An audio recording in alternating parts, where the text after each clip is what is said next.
let's have another little light discussion about cultural myopia. Let's look at the phrase the alpha and the omega, or the first and the last.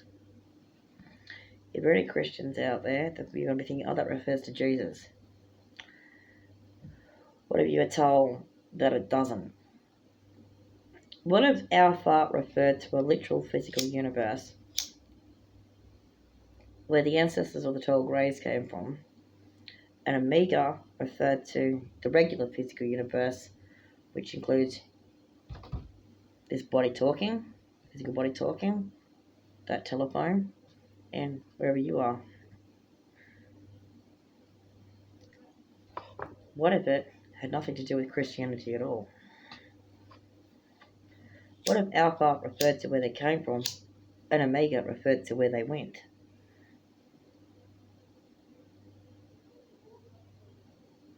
So who were the ancestors of the tall greys? Well, here's a little bit of alien lore that they won't usually tell you in their alien lore blocks. You have to actually experience it to know. The tall grey aliens are not from Sirius A or Sirius B, nor are they from Antarctica or any part where on Orion's belt. They're not even from there. They're from the Alpha universe in question. A universe does not refer to someone's head. A universe does not refer to an alternate reality of Earth.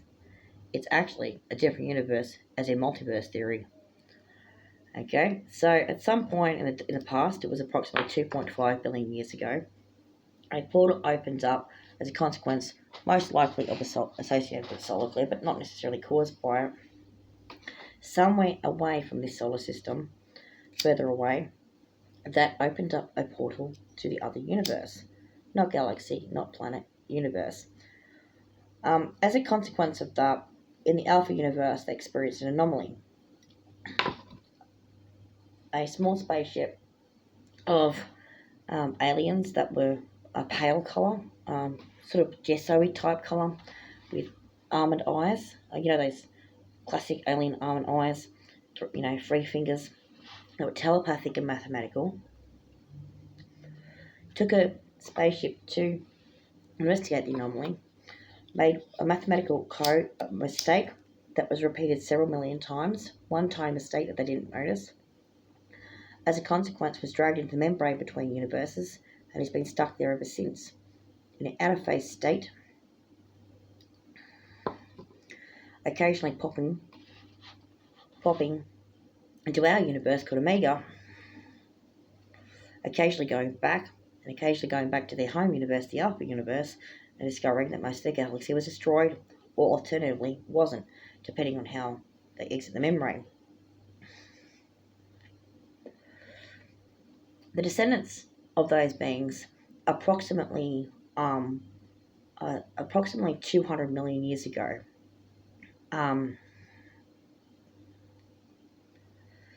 interacted with some beings that had destroyed their planet and been magnetically inducted into some dragon-like beings. And those beings went to interact with the beings in question, the chalky white ones, and together they founded a race called the Tall Greys. Oh, that's the story they want to tell you. The actual truth of it is that on the original alien spaceship, where the chalky white ones were also the green ones, the blue ones, and the grey ones. The grey ones were, however, smaller back then. Back in those days, the chalky white ones were about 3 foot tall. About 100 million years ago, they became because they're all short, okay, including the grey ones. There's 4 different colours. And about 200 million years ago, the grey ones became very tall, and they started to overshadow the size of the other ones when they were marooned in the Omega universe, that is.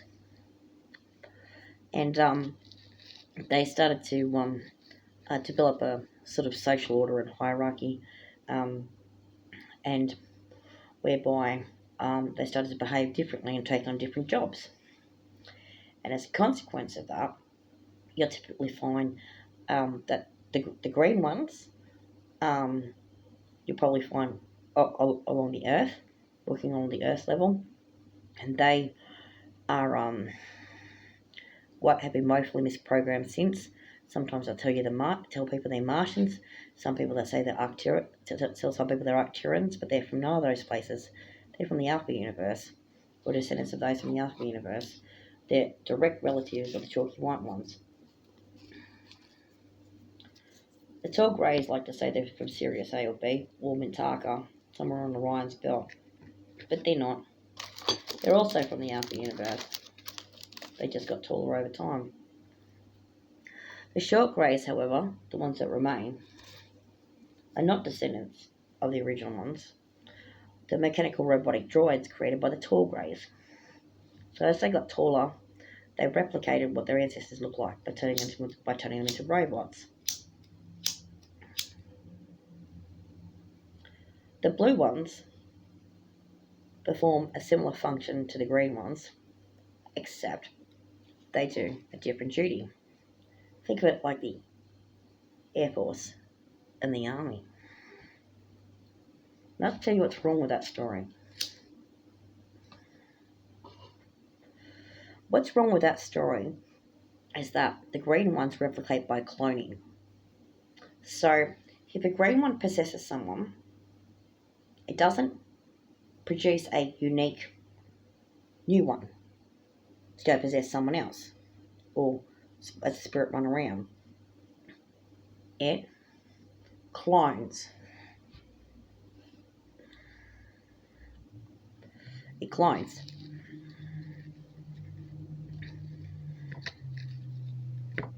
What's wrong with that is the logic of that particular colour system would have positioned the white ones as the authority. They're usually positioned as authorities or leaders, which is, let's face it, not consistent with an alien species at all. They presumably not go by the colour of their skin, would they? Unless they're racist too. And of course, the resemblance to the idea of the green aliens being the Army and the blue aliens being the Air Force is a little bit curious. So, what's the actual origin of them? What's their true origin? It's the Alpha universe, isn't it? Well, that's true. What's their real origin of them? Where are they really from? They're not from Mintaka. They're not from Arcturus. They're not from Sirius A or Sirius B. Heck, they might not even be from the Alpha universe. Where are they really from?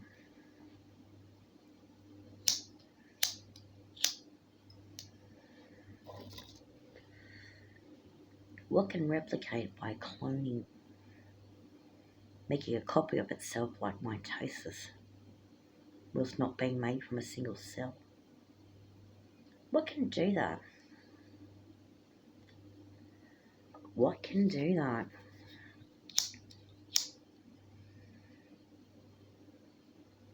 What?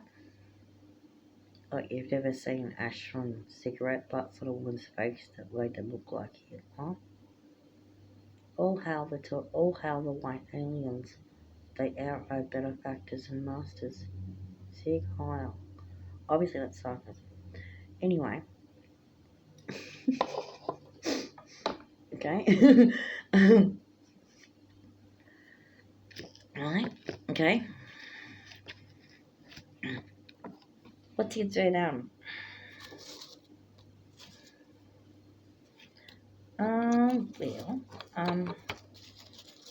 You do is you grab another cigarette butt and you say that the Lococker may be horseshit because aliens aren't real. But they are. And what the Musk Brigade and his friends were trying to do was to get all those aliens to go into the Google supercomputer and make a Tron program where it appeared sentient. Anyway, and apparently they've done that. We don't know how many people got taken with them and what the demonic consequences for everyone else, because there's a shit ton of people running around at the moment going, it's the Google Beast fucking computer and it's fucking goddamn Elon Musk's fault. So, you're going to ask about that. You've got to ask about what it has to do with the US military or the ADF or any of those other groups. Well, it's got nothing to do with it. You know what it's all about? It's all about Aleister Crowley. Okay? Now, Aleister Crowley in about 1910 or something like that was as high as a fucking kite. Okay? Right? Oh, come on, as if he wasn't. Okay? And all of a bit sparkle that appeared on the screen. And it wasn't the lighter doing it either. Oh there. Shit long. Hey, are you Elon Musk? Because you could be at the AFD rally right now with that fucking face. Anyway.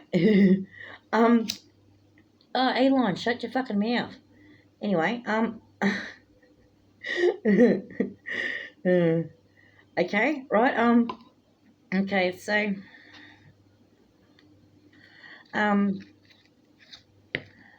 what did he do? Well, he got high, and he was lying on a chaise lounge somewhere in London, and he was looking at a lamp overhead, and the lamp was one of those Art Nouveau lamps, one of those pretty ones with the sparkly little bits of glass on it. And he was lying there, and he was going, oh, aren't they like beautiful stars? Oh, look at those beautiful stars. They're so beautiful. Oh, it's so stars there. There's so many stars, as many stars as there are people. Oh, they're so beautiful. And then he asked his boyfriend to come in and lie on the couch with him and give him a hug. It's like, oh, isn't that beautiful? You're so beautiful, my friend. You're just like those beautiful stars. Well, everyone is a star, you know. Oh, they're stars. They're beautiful stars. And that's how he came up with the idea. Okay?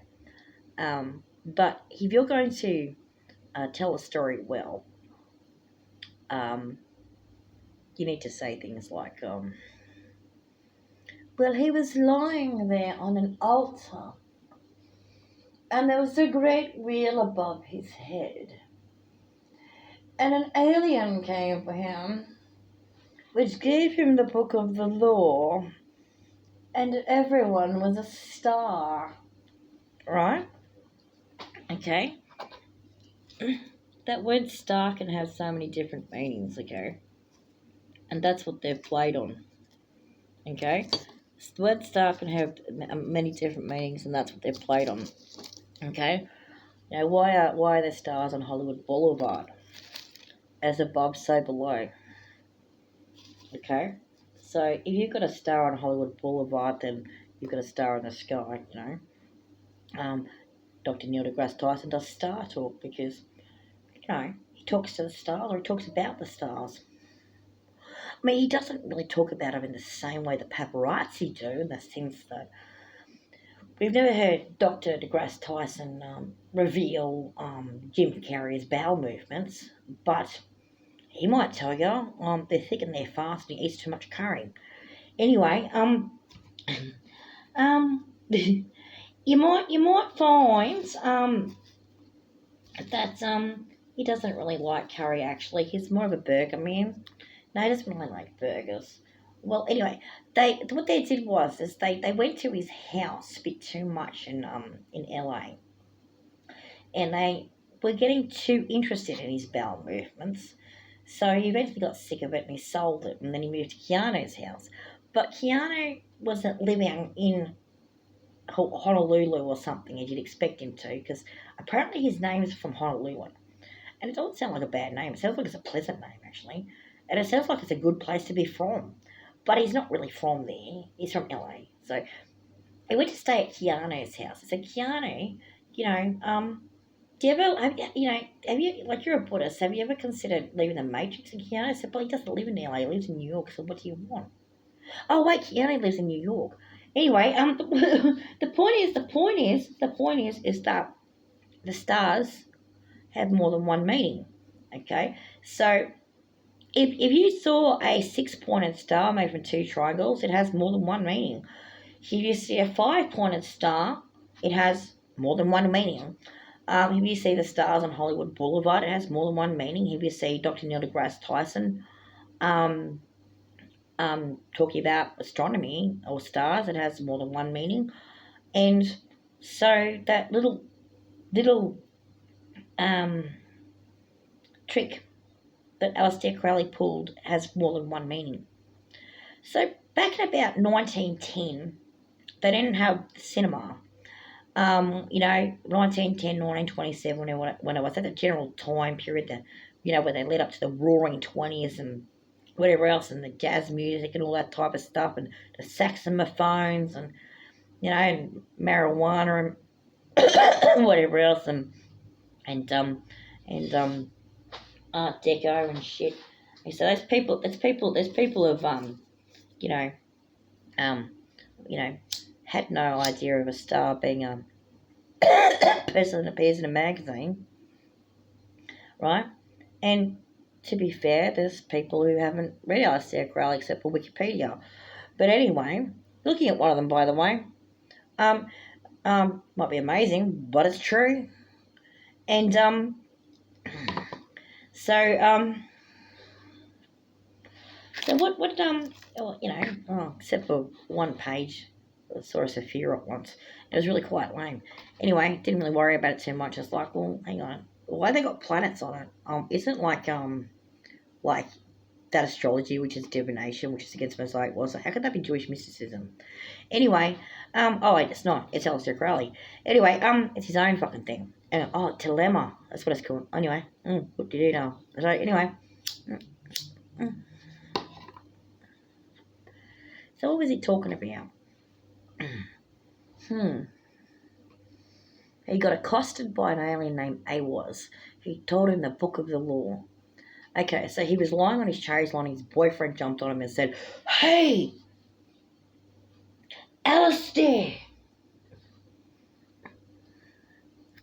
stop gobbling on about green fucking fairies and give us a fucking sucky. Well, oh, rude. No, but do you see how rude that guy is? If you look into his Wikipedia page, that's right. Okay, here's what you're gonna find. Okay, some fucking psycho fucking crap about the way to solve his mysterious Coronzon problem was to invoke the Whore of Babylon. It's like, the Whore of Babylon is from the Book of Revelations, potentially, isn't it? Which is a really, really awful way of describing a woman, or anyone for that matter. Or does it refer to some bizarre idea that involves hating a neighbouring city-state by giving a gendered slur? Either way, he seems to have thought that defeating Coronzon involved fucking his Sheila. And considering he preferred blokes, he was in for a rough time. So he might have, decided that Coronzon was an alien and that he was possessed by his boyfriend. And as a consequence of that, he described his boyfriend in rather ugly terms because, to be fair, you're really talking about a couple of gross, chubby, middle-aged pommy bastards who probably had fuck all teeth because they hadn't invented toothpaste yet, going at it. So, gonna hazard a guess and say his boyfriend had a misshapen head, and some weird eyes, maybe. Okay, so this is all sounding pretty common sense for the time being.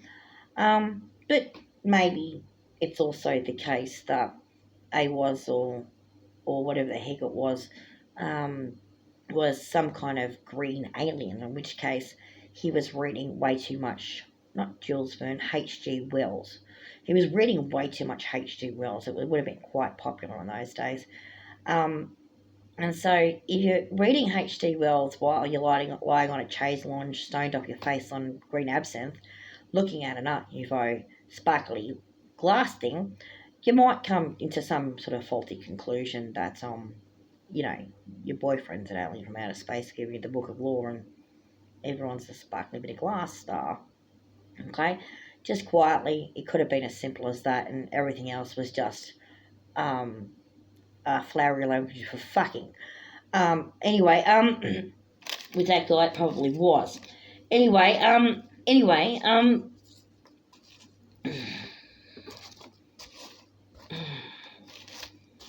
so if you winds up with a Coronzon demon, you have to turn into a prostitute, or you have to hire a prostitute, right? This is the logic that some of the Thelemites or whatever came up with later. Okay, they started.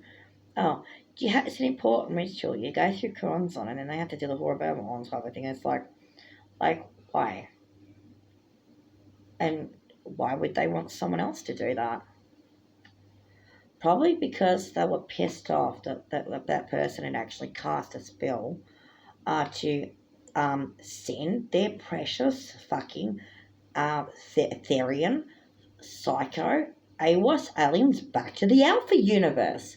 And so the Thelemites got upset and did the only thing they know how to do, which is to act with total and utter misogyny. And as a consequence of that, they still haven't achieved proper enlightenment because, you know, wrong thought, wrong intention, wrong fucking action. And anyhow, until you figure out the right thought, the right intention, the right action, you haven't mastered that Art Nouveau lamp above his head. Because those stories have gotten bigger and better since then. Amos was part of a grander group of aliens in a great alien hierarchy and had bigger fellows called Tall Greys managing Universal Star Chakra wheels, which are what the Buddha was talking about. Yes, New Age movement. Yes, New Age movement. Okay, we're really sure that's what he was really doing. Is there some possibility maybe that Buddha, when he was sitting under the Bodhi tree, actually wasn't thinking about aliens from outer space? Maybe. Is there any Buddhist texts that actually say that he were? Can anyone answer that question? No. Some people think some Vedic piranhas might refer to a spaceship or whatever, but it's not quite the same thing, is it? Okay, so what does it all really mean? What it might mean is the biggest problem we're dealing with is the Star Wars program and its blue light bunny having a penchant for putting programs on it that are cultified. And so when you do friends in LA start getting your exposés from Mr. Kerry and Mr. Reeves, and quite possibly not Mr. Musk, although that could change, just remember, it's not really about whether or not Michael Jackson was a kiddie filler, and it's more about whether or not Jim Carrey's tetrahedron-loving friends actually knew what Buddha was talking about at all. Cheerio!